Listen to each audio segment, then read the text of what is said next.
engage in practices that could and will likely promote a leaner body composition or a healthier weight for you, because the act of doing those things will improve the quality of each day of your life. Welcome to a special edition episode of the Game Changing Attorney Podcast, featuring some of the most elite athletes on the planet. By eating more protein, by getting in more steps each day, by focusing on going to the gym to build muscle, you will feel better, you will be more productive. All of those things will come out of the practices of doing that. Looking good or looking different or changing your image will be a byproduct of that.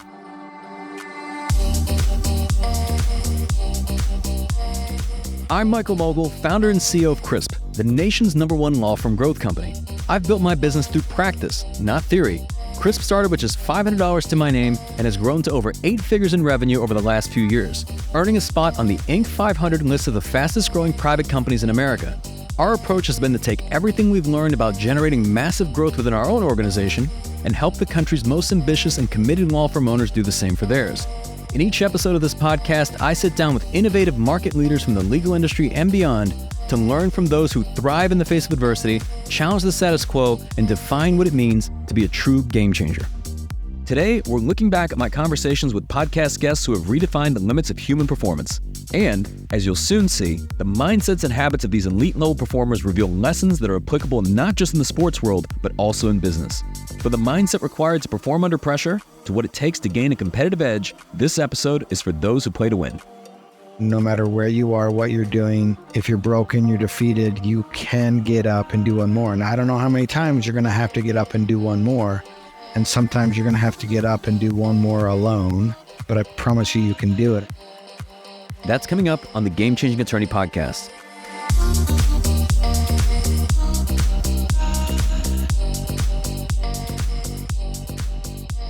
Before we begin today's episode, I want to remind you that we aren't beholden to any sponsors or run any ads on this podcast. This allows us to present all of our episodes raw and unfiltered. I'm not going to push any made-to-order meal services on you or try to save you any money on your car insurance. That being said, I have one small request. If you receive any value from this podcast, please give it a 5-star review. Pay the fee so we can keep this podcast free. To kick things off, we revisit the conversation I had with Colin O'Brady, who's set numerous world records, including the fastest time for climbing the highest mountains on every continent.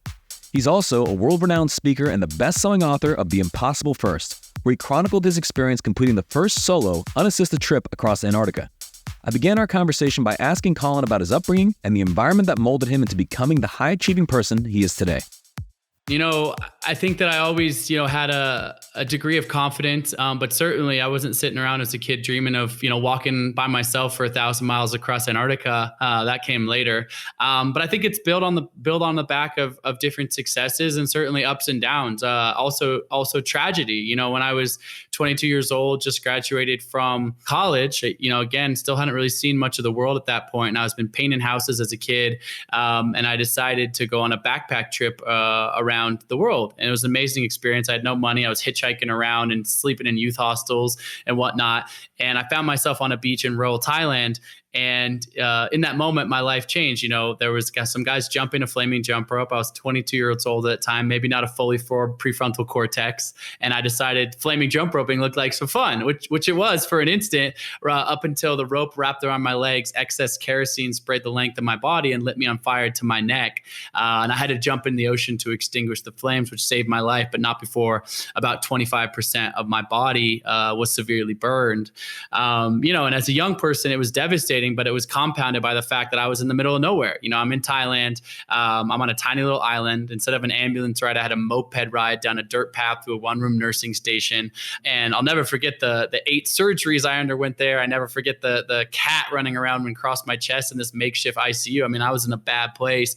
But the worst part about it, you were kind of talking about triggers of mindset and growth, which was probably the most emotionally devastating time in my life, is a doctor looks me square in the eyes and he says, "Hey, Colin, you will probably never walk again normally," which took the physical pain to another level because the emotional devastation of that was immense. But, we're speaking of my mother and her influence on me as a young person.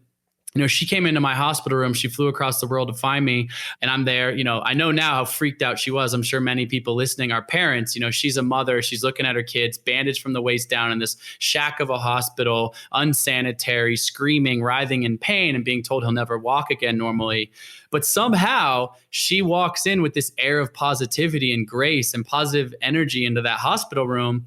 And she says to me, I know you're in a bad place, Colin. Like, this is horrible. Like, I'm not going to try to hide from the fear of this, but I want you to do something for me. Close your eyes and visualize yourself in the future. Picture a positive outcome. Now, your question is, I didn't picture myself, like, again, walking across Antarctica or climbing these mountains or whatnot, but I closed my eyes and I picture myself crossing the finish line of a triathlon. Which is not something I'd ever done before. I was a collegiate swimmer at Yale. So I have a swimming background, but never biked or run or anything like that competitively.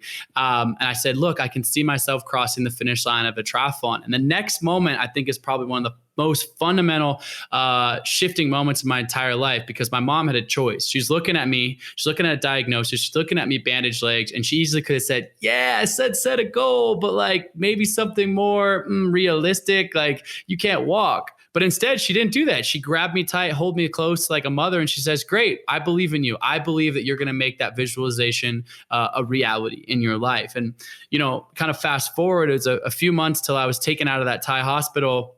Still hadn't taken a single step, carried on and off the plane, placed in a wheelchair when I got home. And my mother, she grabbed a chair from our kitchen table and placed it one step in front of my wheelchair. And she says, look, you need to take your first step. And so it was a couple of hours staring at this chair in front of me, from my wheelchair, legs are still kind of bleeding, bandaged, bruised, very fragile. But I took that first step.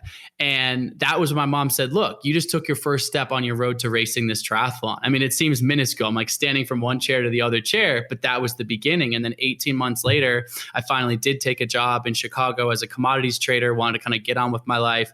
I signed up and raced the Chicago Triathlon, and I achieved that goal. I finished that triathlon 18 months after being told I would never walk again normally. And kind of the final exclamation point on this story is, to my complete and utter surprise, and this is your question, did I surprise myself? Well, I surprised myself that day, which was I didn't just finish the race, but I actually won the entire Chicago Triathlon, placing first out of, nearly 5,000 participants.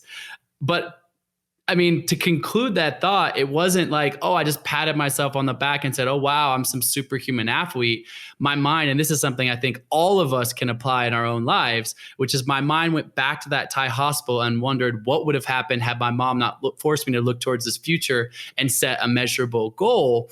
And from that, I think I learned one of my life's most valuable lessons, which is not just me, but all of us, every person listening, yourself. We all have reservoirs of untapped potential to achieve extraordinary things, particularly when we can shift our mindset towards the positive and choose how to react in tough situations. And so forgive the long rambling answer. But, for me, that was a fundamental turning point where everything that I've built, that was in 2008 when I was burned, so in the last 13 years or so has been built off the back of a deep learning, something I had to learn the hard way, literally. But the strength that I've gained from overcoming that obstacle, what my mom instilled in me and finding these reservoirs of strength and courage has definitely pushed me to do the things I've been able to do since then. And Colin, are you finding, I'm just curious, like as you're growing a little bit older, you're married, you have children in the future, right? So are you finding, like, I'm just curious, like, how do you balance that, whether it's confidence or hubris of all the things that you've achieved, right? With whatever that next feat is, and knowing, okay, how do I approach this in a way where I've still got to make it back? Like, how do you balance that? I don't know if hubris is the word or what, but where do you find, where can you draw that line between pushing forward and pulling back? It's a great question. I think that people oftentimes, a similar question, it's about fear or risk management or things like that.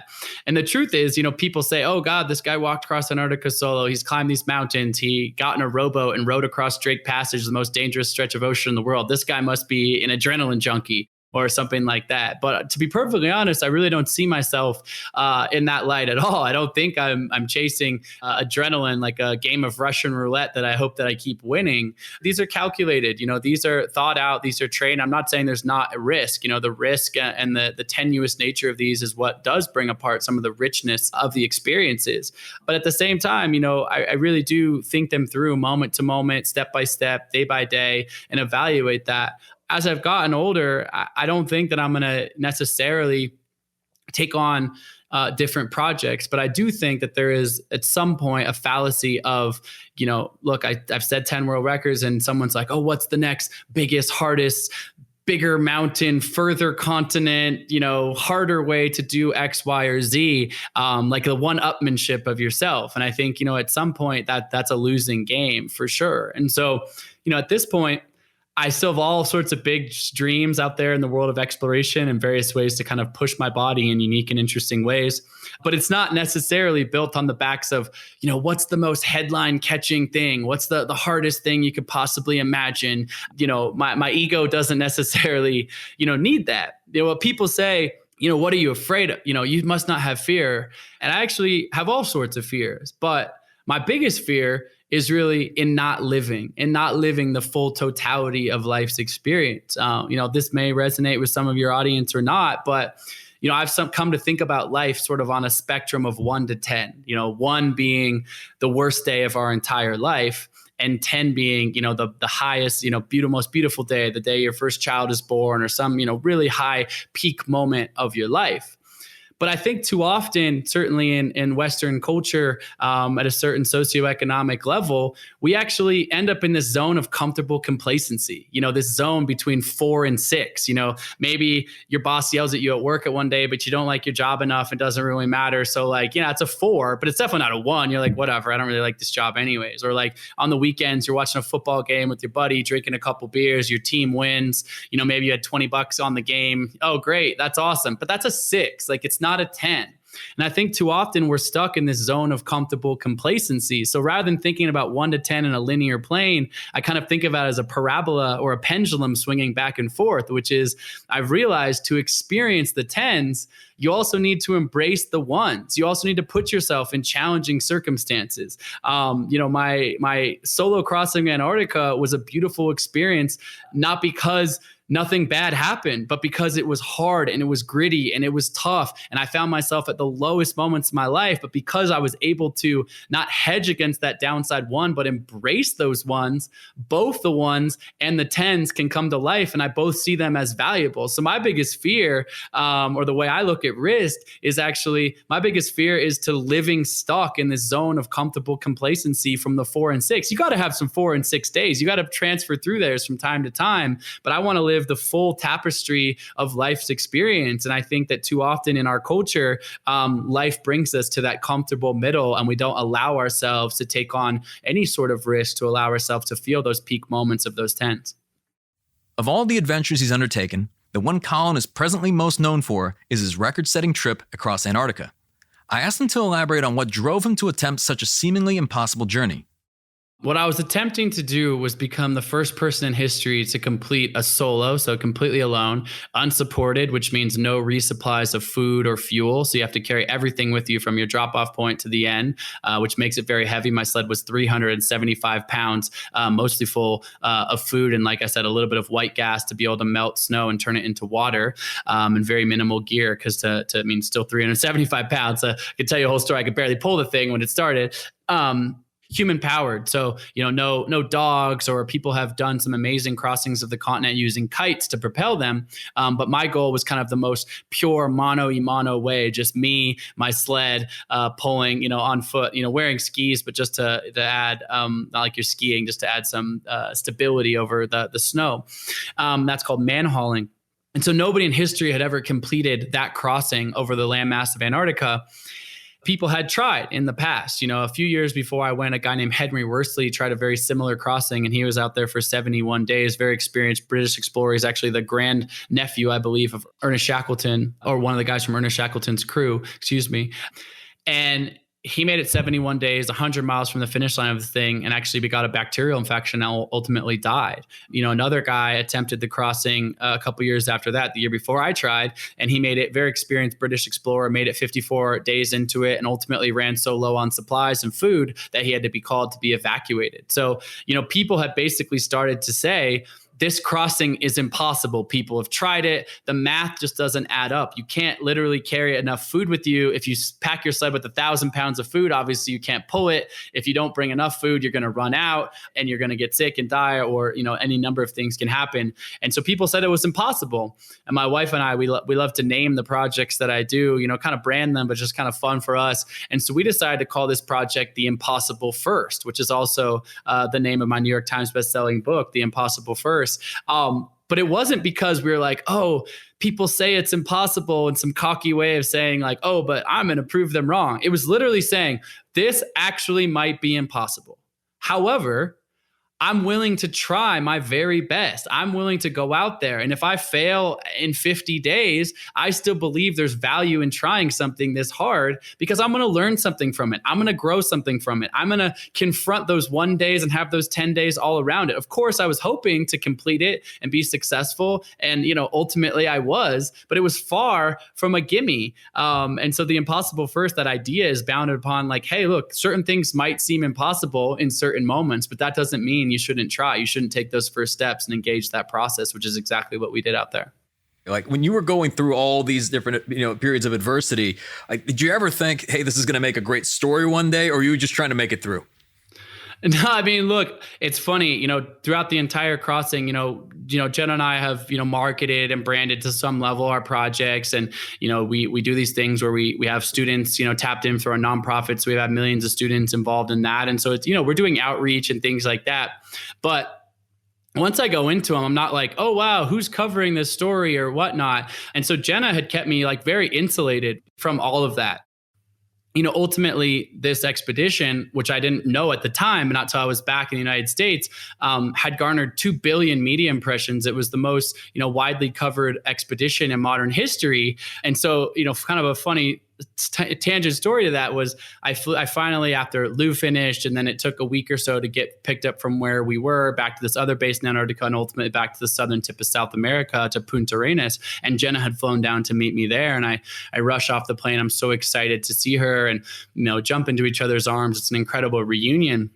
And one of the first things I said to her was like, I'm so excited. We get to go home tomorrow, sleep in our own bed. She'd actually got a puppy when we were out there. I can't wait to meet our new puppy, all these things. And she was like, yeah, about that. And I was like, what? And she was like, we're not flying to Portland tomorrow. We're flying to New York City, and you're going live on the Today Show like tomorrow morning, which again, like humbled, honored, grateful for, all the interest, all the exposure. It's been a beautiful and humbling thing. But I've been alone in Antarctica for 2 months, not talking to anyone. It's completely insulated from this. She's like, you're flying to Manhattan. You're going to be on live television tomorrow. I was like, wait, what? It was a total mind warp, so to speak. But yeah, look, I think that I love storytelling, and I think that every single person has a beautiful story to tell. And I think as humans, we gain inspiration from other people's stories. And, I love sharing my story for that reason, but I love consuming. I love listening to stories. I love listening to other podcasts, movies, books. I'm an avid reader for that reason, because I believe all of us in this crazy thing we call life are experiencing it. And when we share those stories, there's a ripple effect of positivity that happens from being inspiration and ultimately lifted up by a community of folks that share their stories. And so I don't necessarily do it, quote unquote, for the story, but I've been humbled with how many people, want to hear me share the story and the success of the book and other projects that I've had. But like I said, humbled by it all, but certainly is not the driving force to create a story, so to speak, or to manufacture one, just to live fully in my truth. And from that, I suppose, has spawned at least my authentic story of my experience and what I've taken from it. Next up, we revisit my conversation with Marcus Filly, a true innovator in the world of fitness and functional training. Marcus is the creator of functional bodybuilding, a revolutionary approach to fitness that blends strength, aesthetics, and mobility. During our conversation, Marcus shared the genesis of his fitness philosophy and the key moments that inspired him to create a health-focused community. Between medical school and the creation of functional bodybuilding, there's this 8-year period of time in my life where I dove heavily into CrossFit as a coach, as a business owner, and as an athlete. So started as a coach, got into business ownership, opening up a CrossFit gym, and then simultaneously developed myself as an athlete in the sport that is called CrossFit. All of that was very fruitful on many, many levels. I learned a lot as a coach because CrossFit at the time, through those years, was the biggest lead generating funnel for new fitness, strength, and conditioning clients. More people were coming to the gym to practice weight training and strength and conditioning through the CrossFit brand than any other method had been really to date. And so I was like, this is where I'm going to get access to the most people to develop as a coach, develop my own skills as a professional. And because I was having success as an athlete, this is fully a personal, selfish pursuit. Like soccer in college just didn't scratch my competitive itch because I was benched the whole time. So I was like, I got more to give. I want to just go and really feel what that's like. A captive audience of CrossFitters around the world poured a lot of energy and a lot of love towards the athletes of the sport. I was doing well. People had eyes on the sport. And I was somewhat of a unique athlete who was also a coach and a thoughtful athlete who had a thoughtful approach to training. And that helped me to build a base audience, the base customer that I now have expanded upon with my own business. And so in 2016, I had sort of done this like 7-year run of being an athlete. And that's a long career in a high intensity, high demand sport. And it's also a long time in a high demand, physically demanding sport that doesn't pay. You've had Matt Fraser on the podcast. He is by far the exception to the rule where he won so many times and he was so successful that his earnings from endorsements and prize money was substantial. But the vast majority of us that were competing at the same time in the same era were paying to play. We were not being paid to play. And so that didn't stop me. I was smart enough to know like there's a certain timeline and a lifespan to this. I can't do this forever. It's taking up physical and mental and emotional resources. It's not providing a lot of financial resources. And it's keeping me from dedicating to building a business or expanding my career. And now in 2017, I'm just recently married. I have a baby on the way, wanting to start a family. Okay, it's time, logically, to hang up the boots, so to speak, as an athlete. Once I shifted gears and it was like, okay, I got to do this a different way. I'm not going to be competing in a sport. I was not going to be the athlete that retired, got out of shape, and lost their way. I was like, no, I'm still a lifelong athlete, but I want to do this in a way that I can do it for the next 40 years. And the way that I was competing in the sport and training for competition, also the way that the CrossFit brand and the CrossFit boxes of that time were promoting general population fitness, didn't align in my view of longevity, being able to do fitness in this way for a long time. So that's when I was like, these are my thoughts and concepts on training. I'm going to keep showing them to people through social media, which was a really fun platform for me at the time to express ideas, show my own training, show my transformation from competing to win to now I'm competing to be able to do all the stuff that I love, but do it for a long time. And this was how I started to introduce other methodologies into my CrossFit practice. And essentially it was CrossFit with bodybuilding, or CrossFit with other training principles that up until that point, people were not meshing together. The CrossFit box was sort of a place where people would join up and they were deeply committed to CrossFit, and anything that wasn't CrossFit, it was like, no. You don't do bodybuilding in here. We don't do bicep curls. We don't do these things. And I was like, well, they all can coexist. I want them to coexist. I'm going to try and make them coexist. And as soon as that message was being spoken through social media, it just really struck me like, holy smokes, there's so many people out here that resonate with that. There's a lot of closet bicep curl fanatics that are in the CrossFit box that are going to the back of the gym after hours to do their curls because they want to do it, but they're being kind of shunned from the community in that way. So functional bodybuilding sort of got its roots in that story, but then it was like, wow, people really like what I'm saying, and there's something here, and I'm going to keep providing opportunities for people to learn, one, that it's okay to mix all these things together. There could be some real value and benefit for your long-term health and avoiding the burnout and the injury and the over-intensification of training through CrossFit in this way. And that, in a nutshell, was like, okay, functional bodybuilding is, we're going to keep doing CrossFit, but we're going to introduce other principles that allow us to put a little bit more emphasis on physique, want to look good, we want to keep moving well, but we want to do it for a long time and not hit that 3 to 5 year burnout where everyone says, yeah, I'm done with my CrossFit membership, I'm going to go do something else. I was going to say, even on the flip side of that, then there's the bodybuilders. And I think what a lot of people, when they think about the gym and the exercise they're doing in there, it's a lot of like bodybuilding style exercises and static lifts.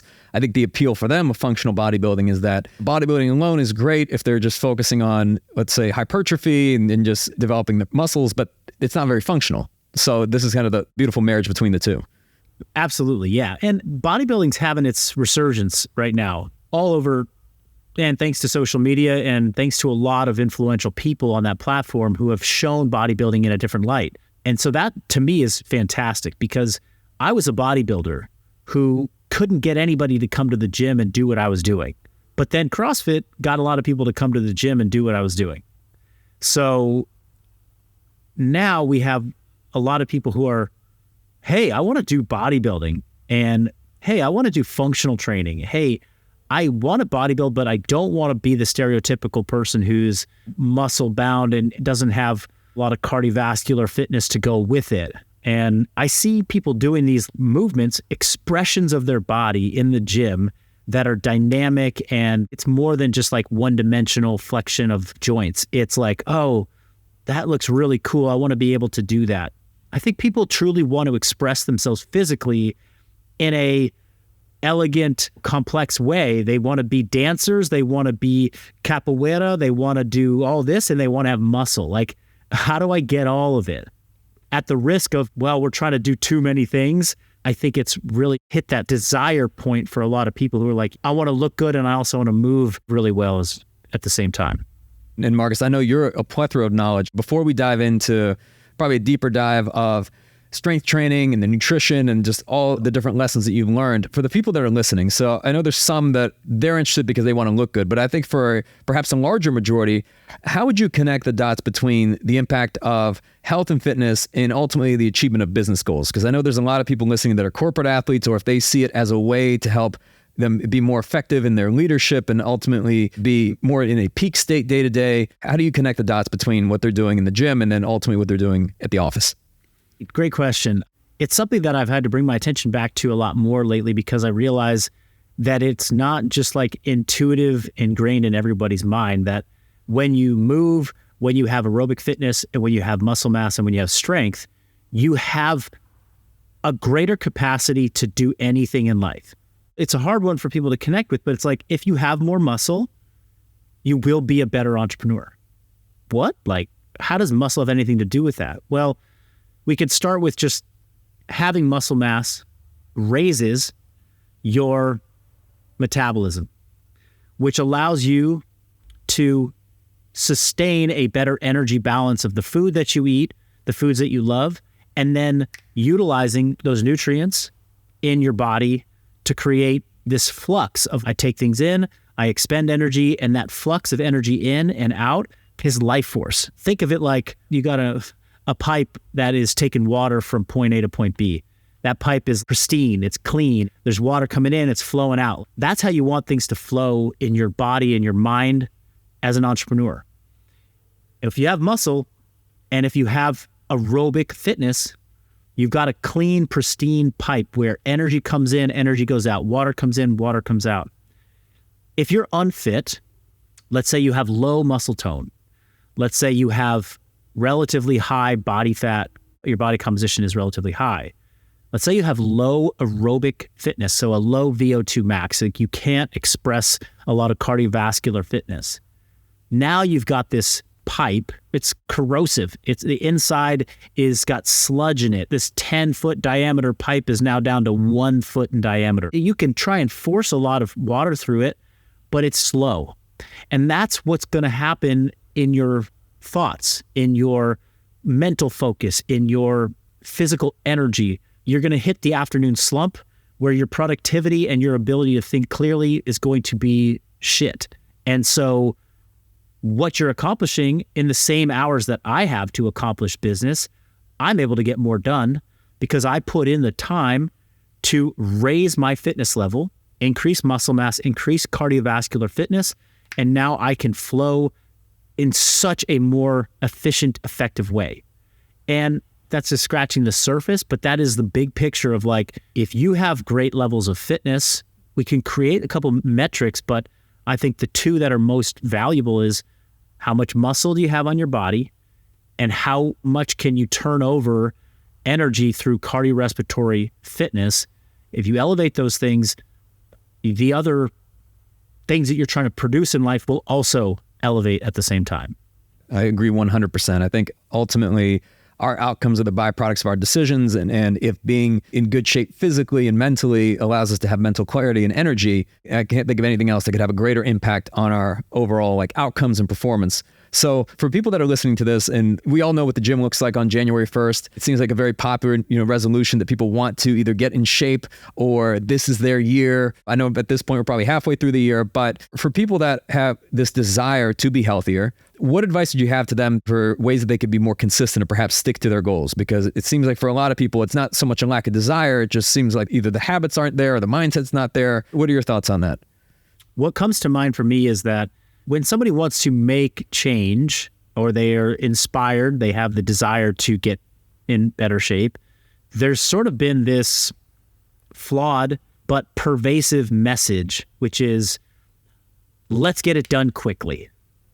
That has been out there. I kind of liken it to the medicine 2.0 mentality of like, God, I'm out of shape. So what's the thing that's going to fast track me back into shape? Oh, like, let me do the 30-day, the whole 30 or the 75 hard challenge or, whatever. That's going to catapult me back into shape, right? And unfortunately, not that those things can't work in the short term. People who do those, they can have tremendous transformations. Those transformations then get pumped back into the marketing flywheel and people see that. 2 of the 100 people that signed up for 75 hard had a tremendous experience. They had this huge transformation. It happened in 75 days. I want that. Let me get into that. And the long-term success on these short-term reboots is low. It's quite low because it demands that you go all in. You go from 0 to 100 like that. And when your desire is high, you can do that for a period of time. And then eventually it becomes overwhelming. So I think we're entering a phase and a stage in fitness delivery, fitness messaging, fitness marketing, where people are kind of waking up to like, geez, like it's been 2 decades where there's been a lot of let's get this done quickly. And people are just on the merry-go-round of let's get it done quickly. And I would even argue that CrossFit kind of played into that quite a bit because it's like, here's a super intense workout, crush you in 3 to 4 minutes. You could do it fast and you're done. And I'll mention Peter Attia's book. It's like, he is kind of taking this other stance where it's like, you got to start to dedicate 60 to 90 minutes to your physical body a day. Be prepared to do that forever. That's what's going to lead to optimal outcomes. And there has to be a component of strength. There has to be a component of cardiorespiratory endurance. And there has to be a component of nutritional practice and adherence, all of which should be at a level that is just marginally above what you're doing now if you want to improve. Don't go 0 to 100, but go 0 to 50, and let's cruise at 50 for a year. And then after a year of being consistent, maybe take it up to 60, if you so desire, if you need it. That's the non-sexy drum that we're beating on, which is like, let's do the same things over and over again. Let's make it consistent rather than go and do like the super hard, detailed, focused, restrictive diet. Let's just make these changes. And that's the message that we want to promote. What people need in order to make that happen varies, but I'll leave it at that for now. Anybody who's achieved anything of significance knows that it often takes consistent struggle to achieve consistent success, and this often requires a great deal of mental toughness. James Lawrence is an expert in this field. Known as the Iron Cowboy, James is an extreme endurance athlete who's regarded by many as the toughest man alive. After completing 50 Ironman-length triathlons in 50 consecutive days in 50 states, James upped the ante, completing 101 Ironmans in 101 consecutive days. You heard that correctly. When I spoke with James, I began our conversation by asking what could possibly possess someone to do such things. It's interesting you say that and have that perception because it's so true. Like I mentioned earlier, we speak for a living. That's how I feed my family, is through speaking and coaching. Trust me, I don't get paid to suffer. Nobody's paying us to do that.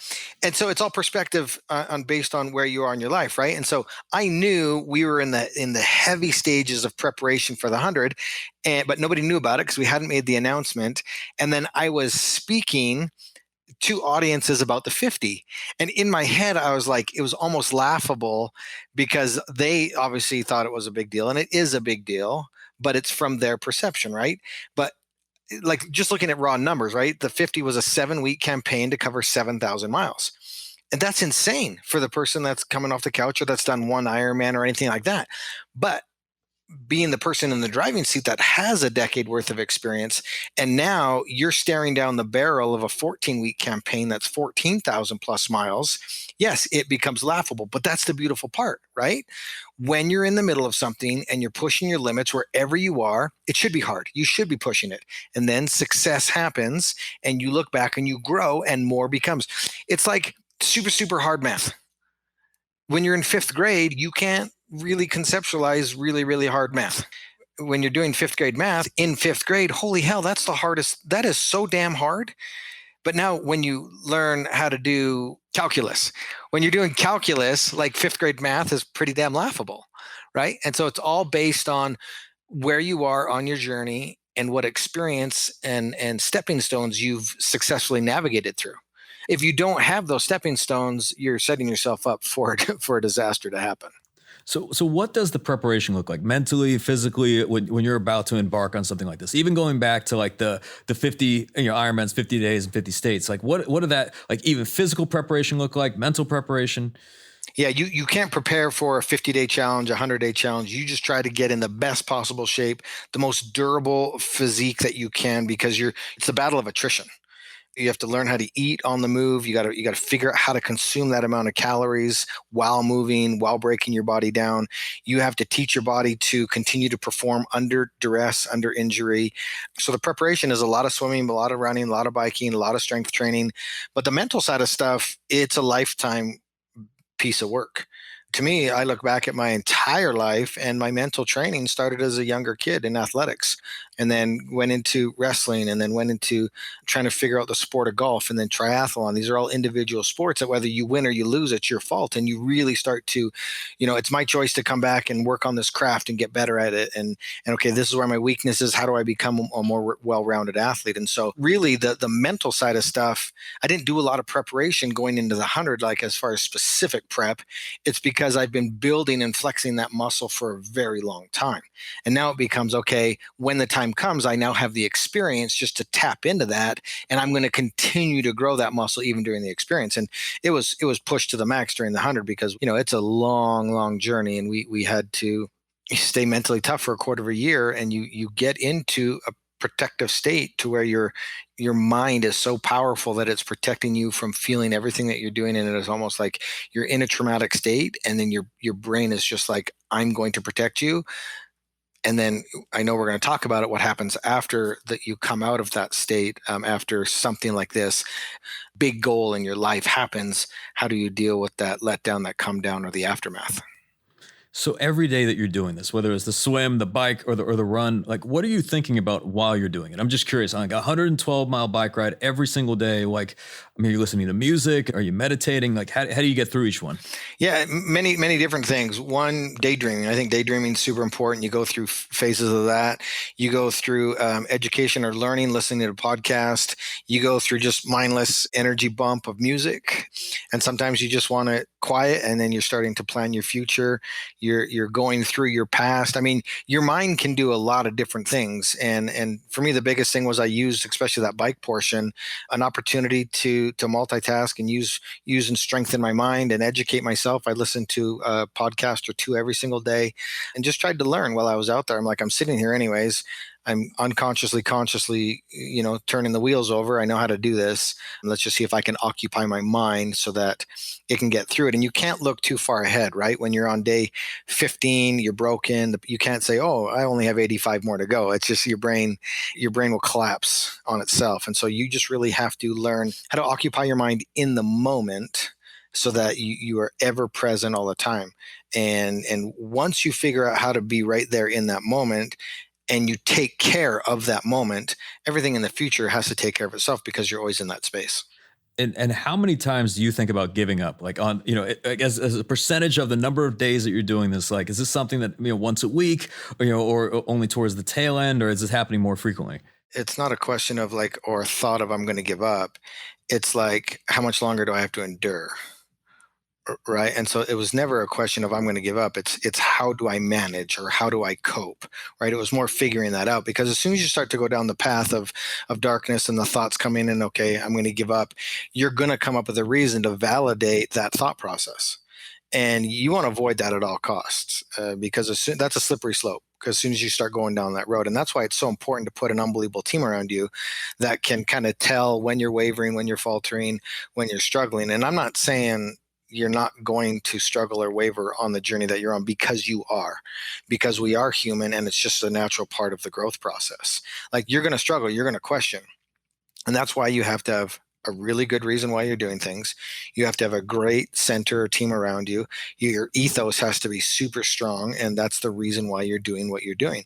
And if you have a really strong ethos, you can always revert back to that and say, okay, if these are the things that I truly believe in to my core, will this decision I'm about to make align with that core belief system? And so before anybody starts any big project, I think you should really sit down and figure out, okay, what's my ethos? What's my core values? What do I stand for? And then really commit and buy into those statements. And then every question you have on a tough journey becomes very easy to answer, because you just revert back to what my ethos and what I stand for is. Because you will not make rational decisions when you're broken mentally, physically, when you're fatigued. And you have to say, okay, I'm not of sound mind. What was my core values and system when I was in a sound mind, and revert back to that. That's the easiest way to make decisions in a tough moment. And during all of this, I'm just curious, how's it been for your family? I know they've been very supportive, but have there been times when they're like, James, like, you don't have to do this? And, has it been tough on them? It's been tough on them, but it's also been a blessing on them. It gives us a lifestyle that we want. And ultimately, it helps them all grow mentally in their own ways, because we all had different roles on the journeys. My wife plays a very different role than I do. We communicate what those roles are. And just like it's hard for me physically and mentally, it's hard for her emotionally and mentally to support me in what I'm doing. We play very different but important roles. And I think she's an amazing guest on podcasts as well, because she provides a very different perspective than what I provide, even though it was the same journey.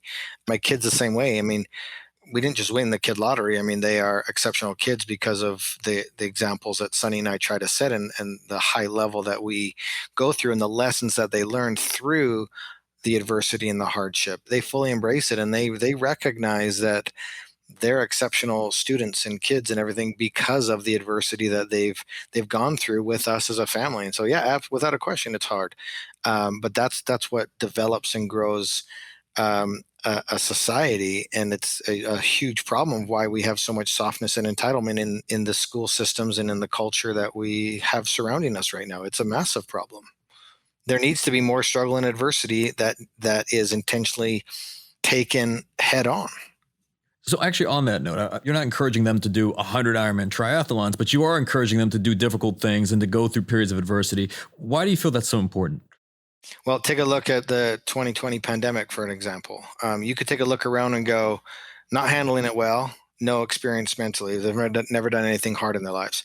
Handling it like a champ, let me look at their resume. Okay, they've done some significant things in their life. They were ready for a moment like this. And so just to be ready for the unpredictable nature of life, it's important to take ourselves, our minds, our bodies, to be physically fit, to be mentally healthy, to be emotionally strong for when something like 2020 happens. That was unprecedented.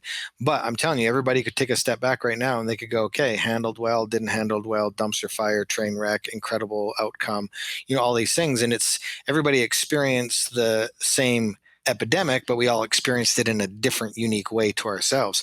And I'm not demeaning anybody's struggles or their capacity to. I'm saying from an observatory standpoint, it was very interesting to see the way some people handled it versus some people that maybe didn't handle it very well. And I could probably draw a pretty good correlation between that and their previous experience doing intentionally hard things, because everybody's heart is different, right? We're all born with a certain baseline, but I believe it's our responsibility not only to feed our bodies, to be healthy, to be active, but to do the same thing with our minds. Well, in order for our bodies to be healthy, we have to stress them. Same thing with our minds. You have to stress your mind in order for it to be a healthy, functioning part of who we are.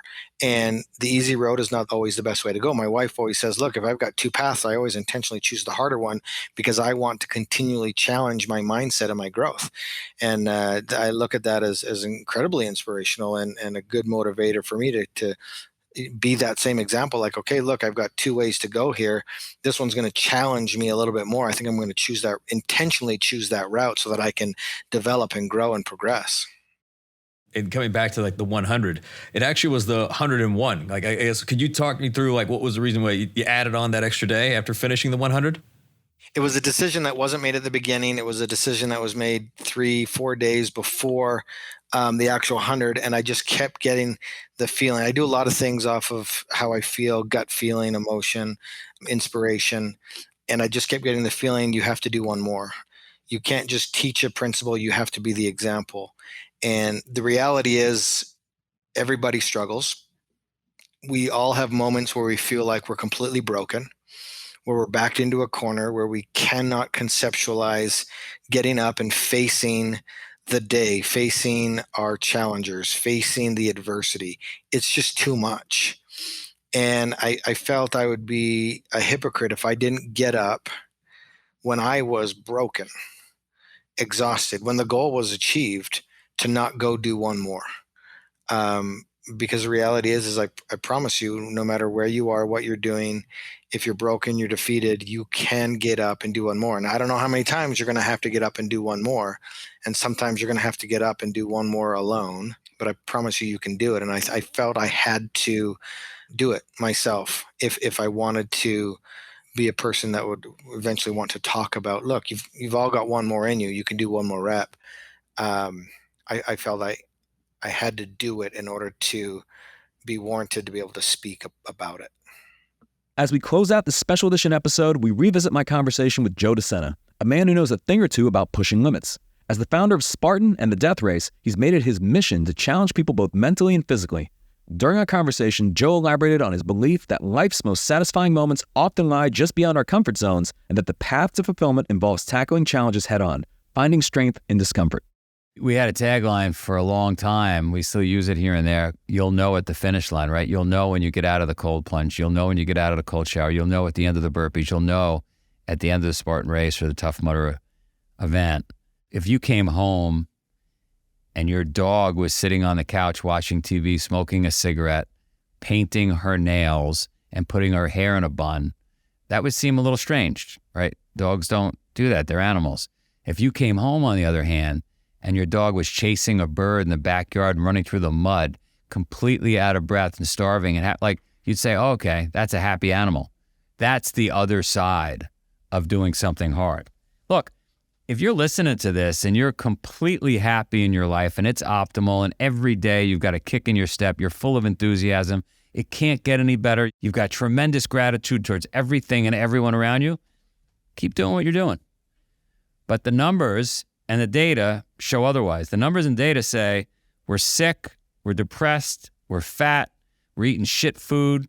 Like, time to change. What was the catalyst for you? I mean, I recall in a former life, you were working on Wall Street as an equities and derivatives trader. It seems your lifestyle was very different then. What was the catalyst for you in this evolution? Well, Mom, back in the early 70s, right? Mom found this. She pushed it. She introduced me to a 3,100-mile foot race in Queens, New York that still exists today called the Transcendence Run. You run around a 1-mile loop 3,100 times. That was the beginning of the exploration. But then, without much knowledge, I signed up for something ridiculous. I did the Iditarod by foot across Alaska. Normally, participants do it with dog sleds, and I didn't have the dogs or the sled. It was 30 below, and it was waist-deep snow, and almost died out there, and felt so alive that I could actually remember. I actually have this instinct of feeling alive and having tremendous appreciation for food because I remember how hungry I was. I remember how cold I was, right? Listen, I was telling somebody yesterday, when I go to bed at night, my whole life, when I go to bed, I giggle in bed. As soon as I get horizontal, I giggle. It's a funny response, but the reason I giggle when I reflect on it is I worked so hard. I'm so tired that I'm so happy to be laying down. So if you're laying down at night and you can't get to bed and you're tossing and turning, you didn't push hard enough, right? If you're eating a meal, think about when a child eats a meal and they're complaining about the broccoli, they're not hungry enough. They're not hungry enough. They didn't earn that meal. Because if they're hungry, they'll eat their finger. I know. I've been there, right? You need to earn these tremendous gifts we get in life. A bed, food, a cold shower. It's a gift. I still want to revisit this perspective because my wife, she gives me a hard time about this because I say I need to earn everything, right? I need to earn this meal. I'm going to earn this nap. If we're going to watch this show, this Netflix, whatever it is, like I'm going to go do something to earn it. She's like, why do you always have to earn things and do it that way? And for me, it brings me gratification. I don't know if there was a point in my life where I decided to do things that way, but what do you think separates people who approach things from that perspective versus those that just indulge? I don't think they know any better. I think, like you said, I don't think they've ever gotten a taste of the finish line. I don't know if they've gotten a taste of what it feels like to just be so happy with what you've done and so relaxed with what you have achieved, right? So unless you've gotten a little taste of that, how would you know? If you grew up in a traditional household these days and you're not consuming great food, you're eating a lot of processed foods, you're complacent, you don't know what you don't know, you're not pushing that hard, you don't know what you're capable, like how would you know? So I pushed my wife pretty hard. When we met, she came out and did a bunch of these races with me and it was awesome. She got them done and look, she thinks I'm nuts and she did this stuff with me. And she's like, I don't understand, like when do we finally get to relax? When do you stop turning the hot water heater off in the house? Because it's a little ridiculous. When do you stop pushing the kids to speak Mandarin every day? It's exhausting. I don't know. If I didn't squeeze the most out of life, if I didn't push really hard, I'd have regrets. And for me, regrets would be worse than the upfront pain of actually just doing the work. And you're not alone. It seems like even just with the community and even the movement that you built behind, the Spartan, I'm curious, like what led to the first, not just Spartan race, I know the first, death race, like the desire to create something of your own? Well, again, I had done these events and I felt so damn alive and I would rope people in. I'd lie to them. I would tell them to come up to our farm in Vermont and I would say, hey, we're having a barbecue this weekend, knowing full well that they were going to be the ones being barbecued. Wake them up at 5 a.m. And why are we waking up at 5 a.m. for a barbecue? Well, I got to carry the barbecue up to the top of the mountain. Could you help me? And I just loved it. And afterwards, they loved it. And I thought, wow, could we turn this into a business? Could I actually have a life where I do this every day? I change lives. I torture people. I make them the best versions of themselves. Could I actually do this and make a living? I've yet to prove that I can make a living doing it, but I have been able to prove that there's a lot of people out there whose lives we can change, and you feel good when you do it.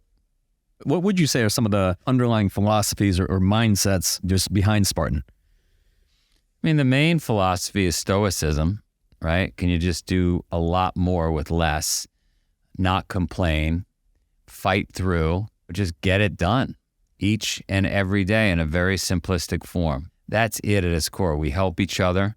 We look out for each other. We do the right thing. Doesn't matter what religion you believe in.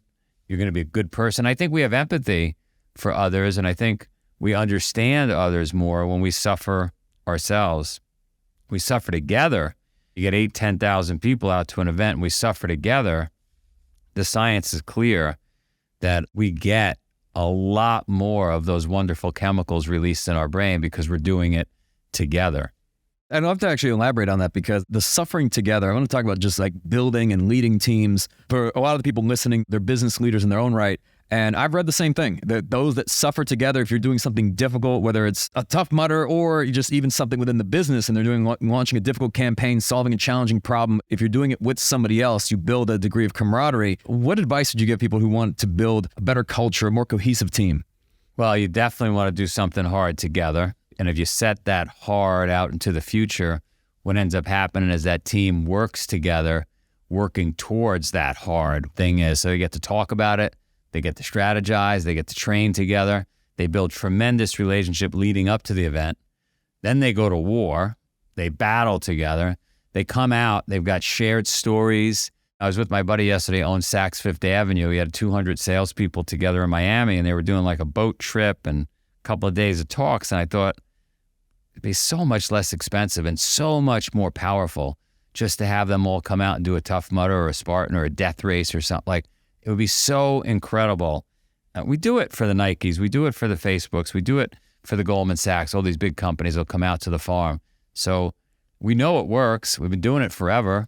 Military knows it works. Military's been doing it forever, right? You take a bunch of people, they suffer together, they come out as one unit. Yeah, it's like, I think in your book, Spartan Up, you talk about the concept of obstacle immunity and the idea that facing challenges, overcoming them, you build resilience and you become better equipped to handle future challenges. So running a Spartan race, there's the physical and mental component there, but I imagine that also impacts people in other areas of their life. No doubt about it. I mean, listen, it's not if, it's when we are all going to face some obstacle. We die ourselves. People around us die. Businesses fail. Marriages fail. We gain weight. We drink too much. We take drugs. Like, stuff's going to happen. It's guaranteed. The question is, are you equipped to deal with it? And we sell the equipment. That's what we do. We sell the equipment to help you deal with life's obstacles. And speaking of difficult, how do you differentiate between difficult and desperate? Because those are two different things. There's a long way in difficult before you hit desperate. I learned the hard way. I was out in an event in Switzerland, exhausted. I laid in the snow. I had nothing left in me. I told my teammates, I said, leave me here. And I meant it. I was done. And somehow I mustered up the energy to do another 8 days. You hear stories of the marathon monks in Japan. They do 800 days carrying a sword and a rope, 25 miles a day, 800 days. We're capable of a lot more than we think we are. And there's a long way to desperate, long way. So then I guess this transitioning to the other generation, I know you've got your recent book out just in terms of raising resilient children. This is one that I personally have struggled with because, when I growing up in low-income housing, it's, I joked with my parents, they didn't really have the opportunity to spoil me. But as you overcome those, even for a lot of the people listening to this podcast that have achieved certain levels of success, it almost goes against their initial desires of creating discomfort for their children. How do you get over that? How do you develop unbreakable kids? We all should be holding hands and agreeing that the next generation is softer than the previous generation, and that's been going on for the last 1,000 generations because they've had the benefit of their parents taking care of them and making it a little easier and paving the way, which we shouldn't do. The biggest threat to our children is a 6-car garage, right? It's that overindulgence, that ability to be complacent. And so our job as parents is not only to make the children become appealing and fun to be around, but also resilient. Also have a ready for anything attitude. And it's hard. Even a person like me who knows it, and my wife and I set out to do it, we still find ourselves, without even knowing and reflecting back on it, removing obstacles. And instead, we should be putting obstacles in front of the kids. We should be making it harder. I'm pretty hardcore relative to other parents, but I still see the mistakes. And if I'm making those mistakes, we're all doing it. Yeah. It's like, I mean, here's an example. Last night, one of my daughters, she's 4 years old. It's time to go upstairs, go to bedtime. She's like, Dad, will you please just carry me up the stairs? And of course I can do it. But I say, hey, how about this? You give me 16 steps, okay, and I'll carry you the rest of the way. And I think there's like 18 steps, right? And she just gets started. That's it. We get 16 done. She feels great. And I'm only doing 2 steps to a degree. There's certain compromises. Again, it's hard for me with daughters. I don't know if it's different with sons, but it's important to do it. But at the same time, when you travel, do you stay at the Motel 6? Yeah, definitely fly in the back of the plane. I'm not a fancy hotel guy at all. Definitely get up early and do the workout with the kids. If there's a trail or some hiking stairs or a mountain nearby, we got to always knock that out. Bad weather, we're going outside. Any chance I get, disconnect the hot water heater. So just every chance you get, you got to throw obstacles in front of them, make it harder. Oh, so then they get older, and even this younger generation, there's been so much talk about them struggling to find purpose, to find meaning. And I believe you're a big believer in fire, ready, aim, if you could speak to that. Look, I think it's ridiculous and a sign of the times that we're sitting around trying to find purpose and meaning. Why don't we start by figuring out how to put food on our table? And if we can cover our bills and we can move out of our parents' house and we can take care of ourselves, then we've met a bunch of people. We've shown ourselves and others around us that we're capable human beings. Then we could start finding stuff that's fun, like I did doing Spartan. But like, to not do anything, to sit around and think and waste time and not do, what do you think? All of a sudden, purpose is going to show up at your front door and say, I'm here? No, you've got to get out in the arena. You got to bump into people. You got to be in the fight every day. You'll meet something, you'll see somebody, whatever it may be, and boom, you're doing it. And if it's not exactly what you want, well, then you're going to bump into it later in life. Because that's what happened to me. I had many iterations till I found this. Yeah. And even, I think one of the early iterations you mentioned is just in the pool business. So going back to that, I believe you work with the mafia, but you learned, I think, some important business lessons in making yourself irreplaceable.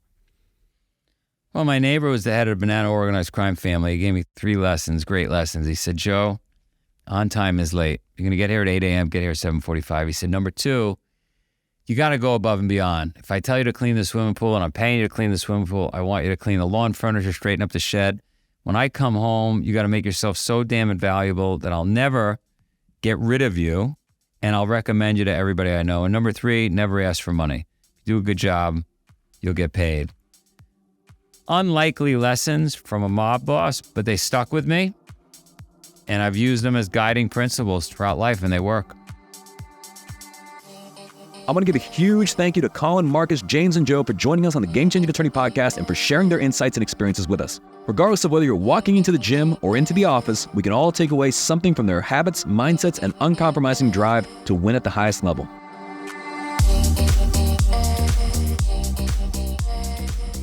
If you found this episode valuable, here are 3 free ways that I can help you grow your law firm. Number 1, download the first chapter of my book absolutely free at GameChangingAttorney.com. Number 2, you can shoot me a text at 404-531-7691 and I'll answer any question that you've got for me. And finally, number 3, if you can leave this podcast a 5-star review, it'll help us gain access to more influential thought leaders and bring their lessons learned here to you. For more information on this episode, see the show notes in your podcast app or visit legalpodcast.com.